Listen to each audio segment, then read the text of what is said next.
বন্যা এবং ভাঙনের সমস্যার স্থায়ী সমাধান চেয়ে গোলাঘাটে আসর প্রতিবাদ কার্যসূচি।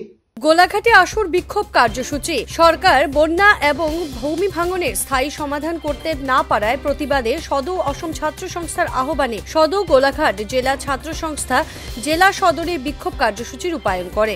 গোলাঘাটে আসর বিক্ষোভ কার্যসূচি। সরকার বন্যা এবং ভূমি ভাঙনের স্থায়ী সমাধান করতে না পারায় প্রতিবাদে সদৌ অসম ছাত্র সংস্থার আহ্বানে সদৌ গোলাঘাট জেলা ছাত্র সংস্থা জেলা সদরে বিক্ষোভ কার্যসূচি রূপায়ণ করে।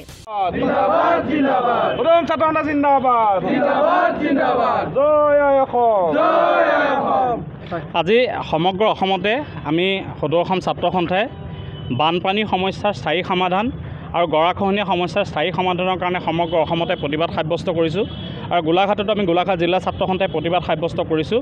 গতিকে যেতিয়ালৈকে চৰকাৰে এই বানপানী সমস্যাৰ স্থায়ী সমাধান নকৰিব, যেতিয়ালৈকে গৰাখহনীয়া সমস্যাৰ স্থায়ী সমাধান নকৰিব, তেতিয়ালৈকে সদৌ অসম ছাত্ৰ সন্থাই সংগ্ৰাম কৰি থাকিব। কাৰণ আমি দেখিছোঁ যে বানপানীৰ সমস্যাৰ কাৰণে বিভিন্ন সময়ত অসমৰ জনসাধাৰণে জীয়াতু ভুগিবলগীয়া হৈছে। ইতিমধ্যে শেহতীয়াকৈ যিটো বান অসমত হ'ল, দুবাৰকৈ বান হৈছে। এই বানৰ ফলত 100 জনৰো অধিক মানুহ মৃত্যুমুখত পৰিব লগা হৈছে। গোলাঘাটৰ এজন বিশ্বজিৎ ভূঞা নামৰ এজন যুৱক মৃত্যুমুখত পৰিব লগা হৈছে। প্ৰতি বছৰে এনেধৰণৰ বানপানীৰ কাৰণে মানুহৰ ঘৰ বাৰী মাটি সৰ্বশান্ত হ'বলগীয়া হয়। গতিকে চৰকাৰখনে এই বানপানী সমস্যাৰ স্থায়ী যেতিয়ালৈকে সমাধান নকৰিব, যেতিয়ালৈকে তাৰ লগে লগে গৰাখহনীয়া সমস্যা যেতিয়ালৈকে সমাধান নকৰিব, তেতিয়ালৈকে ছাত্ৰ সন্থাই সংগ্ৰাম অব্যাহত থাকিব। কাৰণ গৰাখহনীয়া সমস্যাটোৰ ক্ষেত্ৰতো দেখিছোঁ যিটো স্থায়ী সমাধান কৰিব লাগে, সমাধান চৰকাৰে কৰা নাই। যেতিয়া বাৰিষা আহে তেতিয়া তেওঁলোকে গৰা নিৰ্মাণ কৰিবলৈ যায়। গতিকে এই কথাবিলাক কেতিয়াও গ্ৰহণযোগ্য নহয়। এই কথাবিলাকৰ কাৰণে জনসাধাৰণৰ সমস্যাৰ সন্মুখীন হ'ব লগা হয়।